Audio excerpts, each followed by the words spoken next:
किसान भाइयों नमस्कार। स्वागत है आप सभी का एक और नए वीडियो में। किसान भाइयों आज के इस वीडियो में हम धान की फसल में सरसों खली के प्रयोग को लेकर बात करेंगे।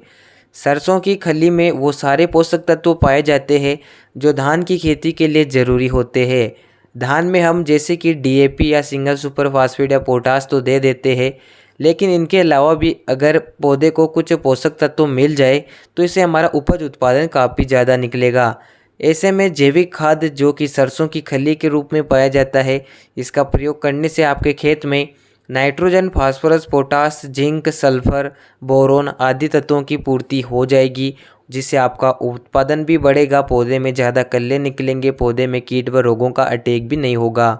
इस वीडियो में आगे हम बात करेंगे कि धान की फसल में सरसों की खली कब डालना चाहिए, कितनी मात्रा लेनी चाहिए, धान में सरसों की खली डालने से क्या फ़ायदे होते हैं और क्या नुकसान होते हैं। किसान भाइयों इस वीडियो में आपको पूरी जानकारी मिलेगी, इसलिए आप इस वीडियो को आखिर तक ज़रूर देखें। जो किसान हमारे चैनल पर नए हो, चैनल को सब्सक्राइब अवश्य करें, जिससे आगे भी आपको हमारी हर एक नए वीडियो की जानकारी मिलती रहे। किसान भाइयों धान की फसल से अधिक उपज उत्पादन लेने के लिए आपको धान की रोपाई होने के बाद ही सरसों की खली का प्रयोग कर लेना चाहिए, जिसके माध्यम से आपके खेत में सभी पोषक तत्वों की पूर्ति हो जाएगी।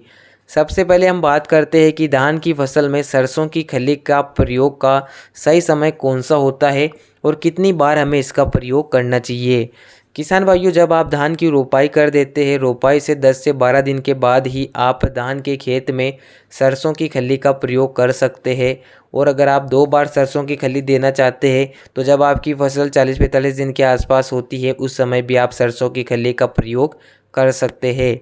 सरसों की खली का प्रयोग बहुत से किसान भाई अलग अलग तरीक़ों से करते हैं। हम बात करते हैं कि आप सरसों की खली का प्रयोग किस प्रकार से कर सकते हैं और कितनी मात्रा आपको लेनी चाहिए।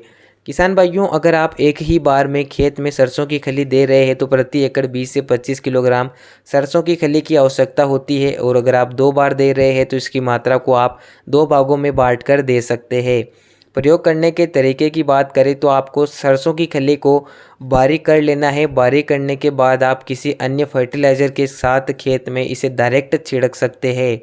इसके अलावा आपको सरसों की खली को पानी के साथ घोल तैयार करना है। 2 से 5 दिन तक आपको अच्छे से पानी के साथ इसका घोल तैयार कर लेना है, और इसी घोल को आप धान के खेत में पानी के साथ चला सकते हैं, जिससे भी काफ़ी अच्छा रिजल्ट मिलता है। बहुत से किसान भाई सरसों की खली का स्प्रे भी करते हैं। इस प्रकार से आप सरसों की खली का प्रयोग धान के खेत में कर सकते हैं। अब बात करते हैं कि सरसों खली डालने से धान में क्या क्या फ़ायदे होते हैं।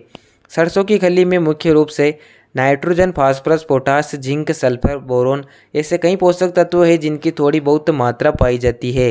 इन सभी पोषक तत्वों की पूर्ति आपके खेत में हो जाती है। पौधे की जड़ों का विकास अच्छे से होता है, जिससे पौधे में ज़्यादा से ज़्यादा कल्ले निकलते हैं। पौधे का विकास अच्छे से होता है, पौधे में कीट व रोगों का अटैक भी कम से कम होता है।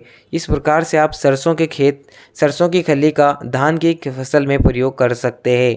इसके अलावा अगर आप इसका प्रयोग नहीं करेंगे तो इसके स्थान पर आपको रासायनिक खादों के द्वारा पोषक तत्वों की पूर्ति करनी पड़ेगी, जिससे आपका खर्चा भी बढ़ेगा और आपका उत्पादन ज़्यादा नहीं निकलेगा, क्योंकि लागत ज़्यादा आ जाएगी और आपको उतना अच्छा रिजल्ट भी नहीं मिल पाएगा। इसलिए आप इसका प्रयोग धान के खेत में कर सकते हैं, जिससे आपका उत्पादन ज़रूर ज़्यादा निकलेगा। तो किसान भाइयों आज के इस वीडियो में हमने धान के खेत में सरसों खली के प्रयोग को लेकर बात करी। अगर आपको ये वीडियो पसंद आया हो तो वीडियो को लाइक और चैनल को सब्सक्राइब करें। धन्यवाद।